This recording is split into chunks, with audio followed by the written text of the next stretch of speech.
What's your favorite game genre? Well, there's two sides of favorite genre. So there's my favorite genre in terms of like the thing I find most interesting and most actively probably watch the developments of and how they work and what people are doing with them. And that's the survival genre in general. It started with, whatever you want to call sort of the first one of these. Minecraft is one of those, but I tend to be a Rust player. When you put people in a space and then allow them to do whatever they're going to do to survive and watch the sort of emergent social machines that appear and the way people interact and what they do and how those mechanics can play. Survival games are, to me, pushing sort of that next frontier of really how we play together and how we interact. And watching how those work, I think, is super fun. Obviously, it's part and parcel of what we're doing here at NOR, with the Running Man being obviously very inspirational for our project. So survival games, near and dear to my heart. But if you were to like look through my Steam, what you would end up seeing is kind of a mishmash of a lot of genres. Rust is up there. Dota, probably the most hours of any single game outside of, I don't know, probably most hours out of any game. But like my favorite in terms of like, if I have 2 or 3 hours and I don't give a shit and I can turn my brain off, it's going to be city builders. I adore the relaxing strategy that comes with managing a city, from Skylines.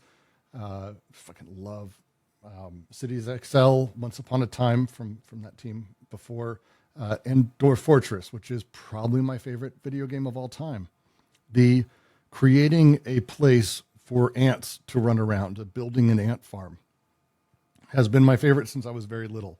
The first one I ever did that really was the first game I was like addicted to was Sim Life, which came from Maxis Once Upon a Time. If anyone was into Sim City, and then they did Sim Earth, they did Sim Ant, which is a literal ant colony simulator, but Sim Life was like that on steroids. You'd have this top-down view of a zoo. You'd build whatever you wanted, and you'd create genetically whatever animals, and they would run around, they'd mate, they'd survive, they'd kill, they'd eat each other, and you could just constantly be building up. That was probably my first real addiction in the world of video games, and that was like the most fun. It's not the most interesting because simulations are just simulations. They touch into the stuff I do with survival and that kind of thing to play in, but these days I'll be sitting around playing the Billions. A lot of Dwarf Fortress, a lot of Dwarf Fortress, a lot of Dwarf Fortress. Good God. So like that'd be probably my best answer. But you'll also notice I play everything. I play a lot of shooters. I play a lot of arcade. I play whatever there is. But those two would be my favorites. I think that's a safe bet. In that genre, what's your all-time favorite game and why? Yep, Dwarf Fortress, which is Rust and Dwarf Fortress share another thing, which is they're games that I will say are my favorites, but that I never recommend to people. Dwarf Fortress I recommend more often than Rust because it's genuinely maybe the most interesting interactive piece of art that there is. Basic idea is not wild. You have 7 dwarves, and they start in a world that has been generated. When I say generated, I mean it doesn't just build a world. It builds a world and then simulates 1,000 years, 10,000 years of history of civilizations rising and falling and building cities and destroying them.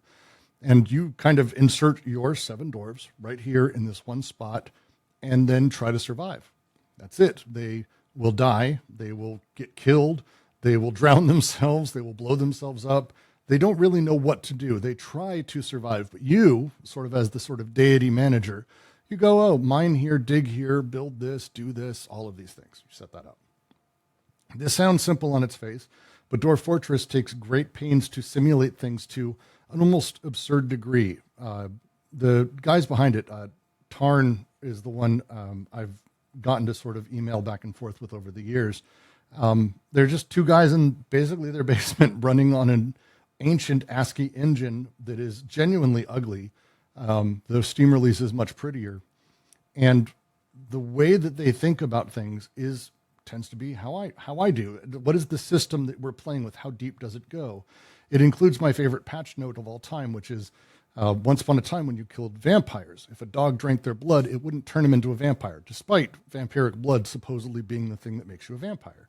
So they changed the patch notes. So now when a dog licks up vampire blood from a vampire you've killed, he'll turn into a vampire dog. So you have to kill the dog. You have to clean up. You have to, like, there's liquid simulations, there's aquifers and hundreds of levels and emergent stories of personalities as the dwarves deal with each other. Some of them like some things, they hate others, they have memories. And these things get like thrown together in a way that at no point is it telling you the story.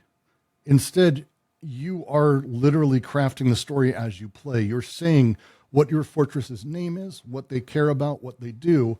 And you do that as you play, not explicitly. But if you decide you're going to have a more peaceful or a more warlike or just a mining village that trades or guys that craft or whatever you're going to do, you don't explicitly choose anything. 100% of the story is emergent. And there's a reason that it's in the Smithsonian. There's a reason it is an important game people talk about. And there's a reason that for years they were able to survive on nothing but donations from people like me because it's that good of a game. And it is that good of a game, by the way. What game genre has the most untapped potential? The most untapped potential. Oh, I mean, off the top of my head, I would say, and it's probably the opposite because everyone is sick of the games by now, but it's battle royale games. A lot of people mistake why battle royale is successful. People think that battle royale games are successful because you're playing against 50 people at the same time, large rounds, whatever it may be. It's not really the case. Battle royale games stem from, very simply put, the Hunger Games or Battle Royale, the film, where you have these sort of shrinking areas and people die inside of them. They think this format is what made it successful. It's not really the case. What made it successful is the way that people engage with it is so quick. When I join a battle royale game, what I'm doing is I'm putting myself into a large-scale lobby system that matches me with whoever else is playing. And when I die, I don't have to keep playing. I've learned my level, basically, you might say. Whereas if I join Battlefield or a COD level or anything that's not a battle royale, my skill level is discovered very quickly, how I match up against everyone. And if it's a mismatch, I got to stick around. And that sucks. And so it's a lot of frustrating times. And then when I quit, I can't just jump back another level. But because of the structure of Battle Royale, the way the lobbies work, everyone's always constantly in a churn of rejoining or joining. They are cannon fodder, more or less. And I think when we start rethinking about the Battle Royale genre as not being dropping people onto an island, which I think has been overdone, but instead how people are joining those lobbies and what it means for them to join, and start introducing that type of gameplay into other things and sort of working at it, reversing it from the position of mechanics. We're just starting to see people really play with what that means, how someone might actually take over the enemies in a game, or how people might join and sort of land themselves in different sort of survival style games simultaneously. There's people playing with what it means to play in what has been called Battle Royale for a long time. And I think the reality is most people have just in that space cloned Fortnite or tried to clone Fortnite to such a painful end. People have forgotten that there is more to that genre than just dropping a person in an area. There's the way that lobbies are made, the way people connect, the way people level up, the way you find your skill, the way you come out on top.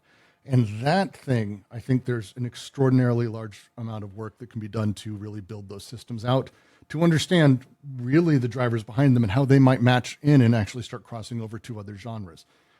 It's, again, my overthinking of the situation, which I think all of you at this point are sort of aware that I do. But, the truth is, most of these genres end up becoming hardened until we know exactly what they are and we forget what made them the thing.